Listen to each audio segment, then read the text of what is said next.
चलते हैं कंपनी के मैनेजमेंट, जैसा मैंने बताया येस बैंक के रिटेल बैंकिंग की ग्लोबल हेड मिस्टर राजन पेंटल के पास। राजन जी, बहुत बहुत धन्यवाद आपका हमसे जुड़ने के लिए। पहले तो मैं ये जो स्कीम आपने लॉन्च की इसके बारे में मैं जानना चाहूंगी, क्या स्ट्रेटेजी है बैंक की, अब आगे इसमें किस तरीके का आप ग्रोथ देखते हैं? तो हमारी क्लियर कट स्ट्रेटजी है कि हम हर कस्टमर, हर वर्ग को बैंकिंग प्रोडक्ट्स के साथ टच करें। और ये एक बहुत ही यूनिक प्रोग्राम हमने लॉन्च किया है, जिसमें ज्यादातर बैंक्स नॉर्मली एक प्रोग्राम लॉन्च करते हैं और फिर उसके अंदर सारी कस्टमर की सेगमेंट्स को फिट करते हैं। तो उसके कंपैरेटिवली हमने एक ओवरऑल एक प्रोडक्ट लॉन्च किया है, जिसके अंदर हर सेगमेंट के लिए जो उनकी रिक्वायरमेंट्स है उसके हिसाब से प्रोडक्ट की ऑफरिंग को हमने क्यूरेट किया है, मॉडिफाई किया है। तो जैसे एक सीनियर सिटीजन है, तो सीनियर सिटीजन को ज्यादा जरूरत अपने हेल्थ प्रोडक्ट्स की है, मेडिकल एडवाइस की है, तो उनको वो फ्री सर्विसेज अवेलेबल हैं। इसी तरीके से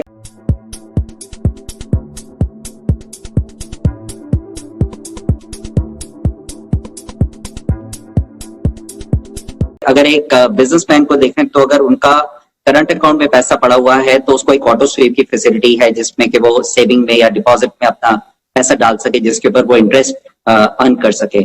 सो ये जितने भी प्रोडक्ट्स प्रीमिया के अंतर्गत हमने लॉन्च किए हैं, ये हर कस्टमर का डेटा जो हमने अपने बैंक के अंदर स्टडी किया है, जो इंडस्ट्री में स्टडी किया है, उसके हिसाब से प्रपोजिशंस बनाई हैं जो कि बेस्ट सूटेबल उस प्रोडक्ट, वो वाला प्रोडक्ट उस पर्टिकुलर कस्टमर के लिए होगा। और इसमें बैंक का काफी ज्यादा फोकस होगा इस बिजनेस को बढ़ाने के लिए, और उसका मेन कारण ये है कि इस पर्टिकुलर कस्टमर की लाइफ साइकिल के अंदर बैंक पार्टिसिपेट कर सकता है। तो इस कस्टमर की जैसे जैसे रिक्वायरमेंट्स होंगी, चाहे वो लोन्स की हो, चाहे क्रेडिट कार्ड की हो, चाहे कुछ और बैंकिंग फैसिलिटी की हो, चाहे फैमिली बैंकिंग की हो, तो वो भी बैंक के साथ साथ जैसे जैसे कस्टमर ग्रो करेगा, बैंक भी उसके साथ साथ ग्रो करेगा। और हम आज की डेट में करीब 10% बिजनेस इस पर्टिकुलर सेगमेंट से हमारा आता है, जिसको हम बढ़ाकर 20 से 25% लेके जाने की का हमारा फोकस है और स्ट्रेटजी है। ओके 20 से 25% तक बढ़ाने की बात कर रहे हैं, 10% करंटली है।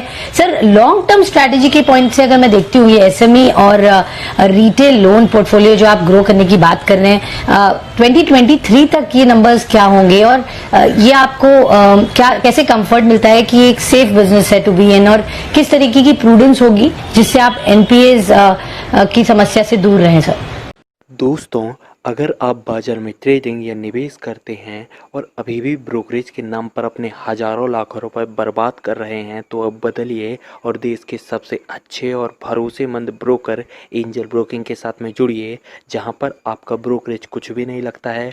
ब्रोकरेज लगता है तो सिर्फ इंट्राडे ट्रेड में, वह भी सिर्फ 20 रुपये। तो लिंक डिस्क्रिप्शन में है, वहां पर जाकर आप अपना अकाउंट ओपन करा सकते हैं एंजल ब्रोकिंग। तो देखिए, ये हम पिछले 4-5 साल से रिटेल और एसएमई के ऊपर काम कर रहे हैं। हमने अपनी डिस्ट्रीब्यूशन पे बहुत काम किया है। हमने प्रोसेसेस जो इसके कस्टमर के प्रपोजिशन को प्रोसेस करने के लिए, उसके ऊपर बहुत काम किया है।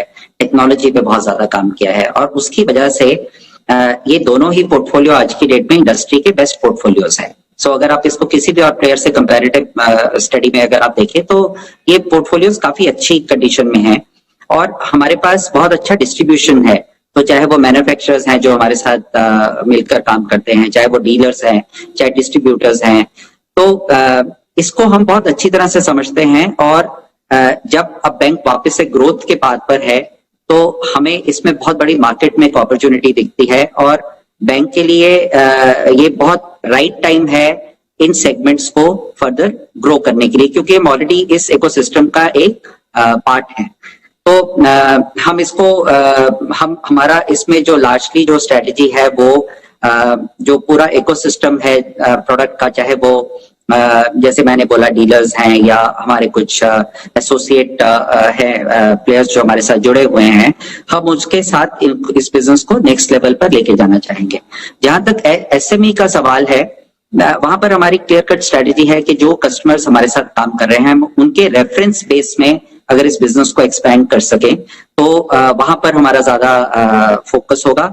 इसके अलावा जो बैंक के कस्टमर्स हैं जो लाइबिलिटीज या एसेट्स के किसी और कैटेगरी से जुड़े हुए हैं लेकिन उनकी एसएमई रिक्वायरमेंट हो, हम उसको पूरा करना चाहेंगे और हमें लगता है हम इसको काफी अच्छी तरह से और काफी केयरफुली जो भी हमारा एक्सपीरियंस है और जो भी हमारे ऑपरेशंस का तरीका है उससे हम इसको बहुत अच्छी लेवल तक ग्रो कर सकते हैं। तो हमारा ऑब्जेक्टिव है कि हम बाय 2023 हम अपना रिटेल और एसएमई का जो बिजनेस है उसको हम करंट पोजीशन से डबल कर पाएंगे। और इसके साथ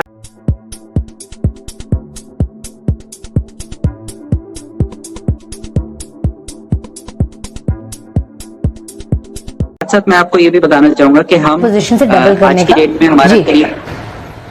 हमारा करीब 45% कंट्रीब्यूशन है रिटेल और एसएमई का बैंक की ओवरऑल बुक के अंदर और हम इसको वी आर वर्किंग टुवर्ड्स इसको हम 60% की तरफ लेके जाने के लिए काम कर रहे हैं।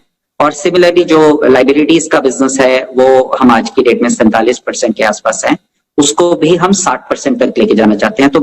तो जो दोनों रिटेल और एसएमई, रिटेल एसेट्स, एसएमई और लाइबिलिटीज का बिजनेस है, इसका कंट्रीब्यूशन रिटेल से हम 60% की तरफ। ओके, तो रिटेल और एसएमई क्लियरली आपका फोकस है। क्विक सवाल और आखिरी सवाल सर, होम लोन सेगमेंट में किस तरीके का एक्सपोजर रखते हैं और क्या आगे का आउटलुक लग रहा है, किस तरीके की डिमांड आ रही है, क्या अफोर्डेबल सेगमेंट पे ही फोकस है या लग्जरी हाउसेस पर भी आप किस तरीके का रुझान देख रहे हैं? तो अफोर्डेबल होम लोन में डेफिनेटली काफी अच्छी डिमांड है और वो सेगमेंट बहुत अच्छी ग्रो कर रही है और वो सेगमेंट काफी सेफ भी मानी जाती है।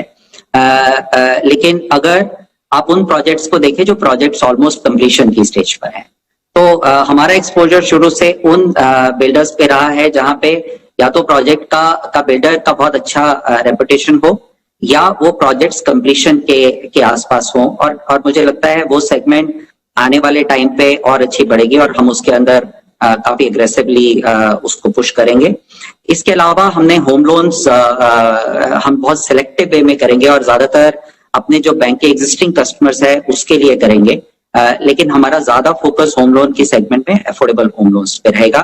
तो अभी हम टियर 1 सिटीज में हैं और हमारा नेक्स्ट फोकस जो रहेगा वो टियर 2 सिटीज पे भी रहेगा। ओके सर, बहुत बहुत धन्यवाद आपका। तो अफोर्डेबल होम सेगमेंट पर ही फोकस होगा, एसएमई रिटेल तो अच्छा परफॉर्म कर रहे हैं और आपके काफी एम्बिशियस प्लान्स है। तो ये थे यस बैंक के मैनेजमेंट हमसे एक्सक्लूसिव बातचीत करते हुए। यस प्रीमिया की सर्विस लॉन्च की गई है और बड़ा फोकस्ड अप्रोच लेकर कंपनी दोस्तों, अगर आप बाजार में ट्रेडिंग या निवेश करते हैं और अभी भी ब्रोकरेज के नाम पर अपने हजारों लाखों रुपए बर्बाद कर रहे हैं तो अब बदलिए और देश के सबसे अच्छे और भरोसेमंद ब्रोकर एंजल ब्रोकिंग के साथ में जुड़िए, जहां पर आपका ब्रोकरेज कुछ भी नहीं लगता है। ब्रोकरेज लगता है तो सिर्फ इंट्राडे ट्रेड में, वह भी सिर्फ 20 रुपये। तो लिंक डिस्क्रिप्शन में है, वहां पर जाकर आप अपना अकाउंट ओपन करा सकते हैं एंजल ब्रोकिंग।